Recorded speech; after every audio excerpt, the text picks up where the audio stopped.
It's here first from IPR News. I'm Megan McKinney. Iowa has become the 31st state to eliminate a so-called orphan tax for children in foster care. And why are more people moving to the Midwest?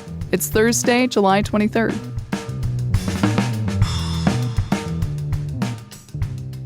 The U.S. House has passed a bill that would ban members of Congress from buying individual stocks. Iowa Congressman Zach Nunn, a Republican from Ankeny, says the action is long overdue. The bill would let members of Congress, their spouses, and dependent children keep the stocks they already own and prevent them from buying new ones. The president would be exempt from the trading ban. An amendment was added to the legislation that would require a photo ID to vote in federal elections, a key element of the SAVE Act, an election measure that's been stalling in the Senate. Nunn says the stock trading ban and the voter ID requirement are both issues related to integrity in politics. These are two, what I will say, 85% issues that both Republicans and Democrats agree on. I think that the Stock Act is something that we've worked on for the last 3 years, but voter integrity is something I've worked on my entire career, both in the federal level and the state level. 13 Democrats joined Republicans in the House to pass the bill. Other Democrats say the bill did not go far enough and should have banned Congress from owning stocks so they don't profit from their official positions. The Iowa Department of Transportation has used the same software vendor that mistakenly added over 6,000 non-citizens to New Jersey's voter rolls. However, Iowa does not have a law like New Jersey that gives people the option of registering to vote when they get a driver's license. And Iowa Secretary of State Paul Pate, the state's top election official, says Iowa is not impacted by the software problems that happened in New Jersey. Iowa uses the company for mobile IDs. Governor Kim Reynolds says the situation in New Jersey, where about 400 non-citizens voted in 2023 and 2024 because of the glitch, is a wake-up call. I think that's why they should pass the Save America Act that President Trump is trying to get across the finish line. For heaven's sakes, it's not a partisan thing. If you look at the percentage of Democrats and Republicans that support actually showing a voter ID, that would have been one more fail stop that would have been in place for them to check. The SAVE Act has been stalled in the U.S. Senate. It requires proof of citizenship to register to vote and a photo ID to cast a ballot in federal elections. Iowa has required voters to present a photo ID before casting ballots since 2017. The state of Iowa is changing how it manages survivor benefits for foster children who lose their parents. Up until now, the Social Security money went to the state of Iowa instead of the child to offset the cost of their care in the child welfare system. The new process places the money in an account the child can access when they leave the system. Iowa is the 31st state to make this change. Larry Johnson with the Iowa Health and Human Services says the money can only be used for specific needs. When youth age out of foster care, these accounts will transfer directly to them and can help cover education, housing, transportation. Johnson says they're also looking into connecting survivor benefits with another kind of account promoted by the Trump administration called Fostering the Future.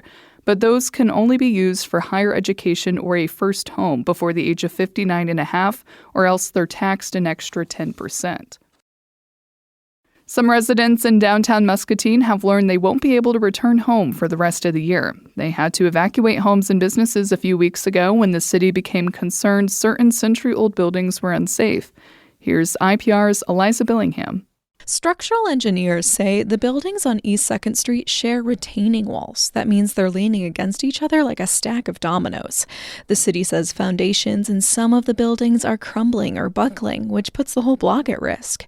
The city council finalized their decision that 9 buildings are currently uninhabitable. Mayor Brad Bark says the goal is to stabilize as many of them as possible. The plan currently includes temporary shoring of 201 East 2nd Street, followed by a continued demolition of 201 and likely several other buildings on the block, and the design and installation of permanent bracing to stabilize the rest of the block. The current estimated timeline is 6 months. I'm Eliza Billingham, IPR News. And I'm Megan McKinney. You're listening to Here First from IPR. Stay with us after the break. Why are so many people moving to the Midwest? The Midwest region saw a gain in people moving from other parts of the country between 2024 and 2025. Housing affordability is a major driver of the trend. We're going to find out which states are gaining and which are losing domestic migrants. That's in just a moment. Welcome back. It's Here First from IPR. I'm Megan McKinney. The so-called Midwest exodus of the early 2020s may be over. Instead of losing residents to other regions, several Midwestern states gained domestic migrants between 2024 and 2025. The Midwest Newsroom's Holly Edgell has more on which states are seeing gains and why some people are making the move. 12 states make up the Midwest, according to the U.S. Census Bureau. 8 of those states combined saw a net gain of about 16,000 people through domestic migration.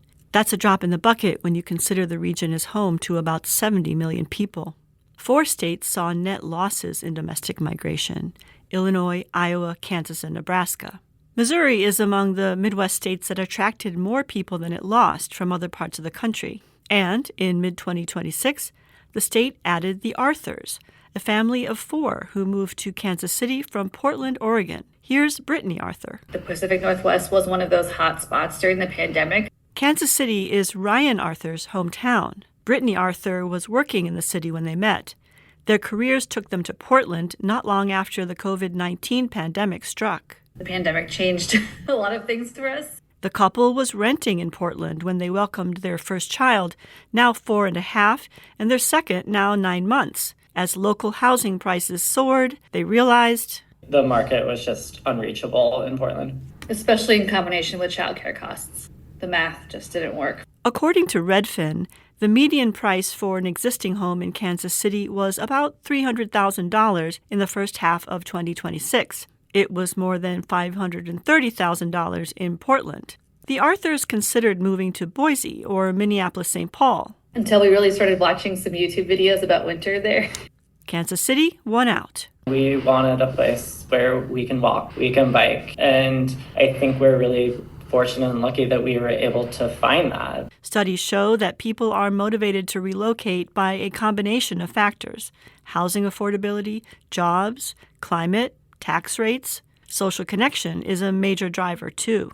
And I think what really brought us back to Kansas City was also the web of friends and family and coworkers and people who we have here. Around the region, communities are trying to attract people from other states. Elwood, Nebraska offers free lots to citizens and legal residents willing to build homes there. Cedar Rapids, Iowa partnered with a company called Make My Move, which connects communities with people looking to relocate. Cash and other incentives lured 30 people to its metro area. Kansas has a grant program that allows communities to offer incentives like cash, money to buy or rent a home, and college tuition help. Here's Matt Godinez, Assistant Commerce Secretary. At its most raw, it's survival. We cannot recruit these amazing companies and grow these amazing economies that are happening without quality Kansans. Godinez says affordability is a selling point for Kansas, where the median home price is about $280,000. I love the look on someone's face from California when I tell them what a 4-bedroom, 2-bath, 2,500 square foot home goes for in Kansas. On the other side of the border in Missouri, life is not perfect for the Arthurs. Daycare costs in Kansas City are comparable to Portland, and there's less of it. Their kids are on several waiting lists. Missouri charges property taxes on personal vehicles. Missouri has sales tax. Oregon does not. You know, if you go purchase something in Portland and it's $399, it's $399 at checkout, and that's just not the case here. Still, the Arthurs are glad they made the move.